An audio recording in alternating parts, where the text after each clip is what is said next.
So I've been noticing lately, a lot of people been doing all these videos on Section 8 housing.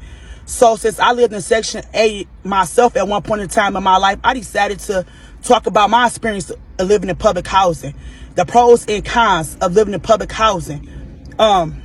So me personally, I moved into public housing when I was 18 years old. I was a teen mother myself. So right after high school, I'd moved into public housing, and it was a stepping stone for me as a single mom to get on my feet. So I'm not never downplaying Section 8 housing. For the people who got goals, it's a stepping stone. It's all about what you make at the end of the day, but you cannot get comfortable in Section 8 housing and think you're going to be successful, because your rent can be all the way down to zero, depending on what state you live on. It's based on your income and how much you bringing into the table and how many children you have and what's your household size. So you can get low rent, but in the day, you got to understand, when you live in Section 8 houses, also cons go with that. You got the government controlling your whereabouts, how much money you can make, what type of company you can keep in your house.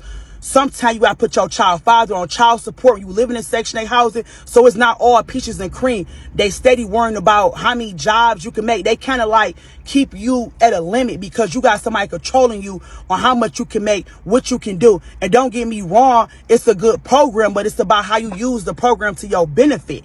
You understand what I'm saying? Because in the day, if you a grinder like myself, you're going to take that government program and you're going to drive. Like, it's so easy to start your own business out of public housing, you know, to get on your feet, go to school, get a trade. That's what I did. When I was 18, I lived in public housing. I got my CNA certification. Right after that, I rolled myself into college. I wanted higher education. I got my degree. Now I done started my own business. I got my bachelor's and my master's degree in Section 8 housing. So now I was able to start my own business. Right, living in Section 8 housing, you know, I wanted better for me and my son at the time. I didn't want to, you know, constantly live off the system, take advantage of the system. But don't get me wrong, I need the help, so I use it for a stepping stone. And that's what I recommend to any person who move in Section 8 housing. You got to be about your money. You got to be about your grind. You got some people who use Section 8 housing as a crutch.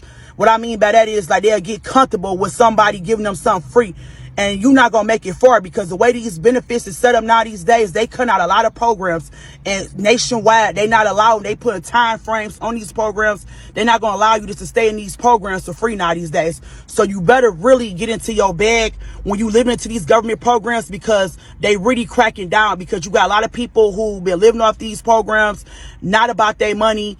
And this video for not those. This is for people who trying to grind. Like I'm telling y'all, I'm saying 2 years on Section 8 and that's it. And I kind of feel like about time, because it's people out there that's really trying to make like ends meet, bro. Paying the highest mortgages, highest rents, and it's people that's abusing the system. That's I don't like how bitter y'all sound when y'all talking about 2-year limit for people that's on Section 8. Do y'all know what that's going to do to... Do y'all know what the homelessness rate is going to go to? Do y'all know how much the crime rate is going to go up? 2 years is not enough time for nobody to get their shit together. It's people that live with people that's paying no rent, and a 2-year span has not even accumulated. There's still bills that they still have to pay. Like, let's be logical.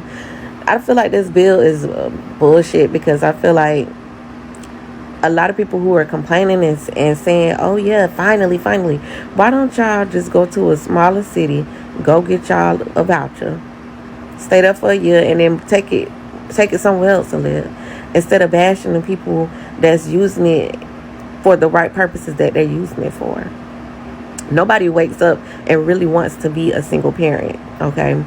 That's just the way the cookie crumble.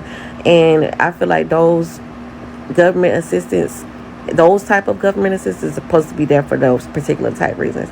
Sure enough, there are people who do abuse the system, but you know, at the end of the day, it's their job to pick through that. But just giving it a 2-year limit, I don't see the point of it. Like, how is that gonna help? So y'all's president wants to put a limit on Section 8 and public housing to 2 years. This doesn't directly affect me, but for the people who depend on that for housing, I'm not sure how they'll be affected by that. But I honestly think that that is a start to push generational wealth and get us comfortable with becoming landowners and homeowners, and not be so crippled and dependent on the government. Does that make sense? Besides, the goal for me is to live with no restrictions. I want to become a homeowner. I don't want to have to abide by nobody's rules.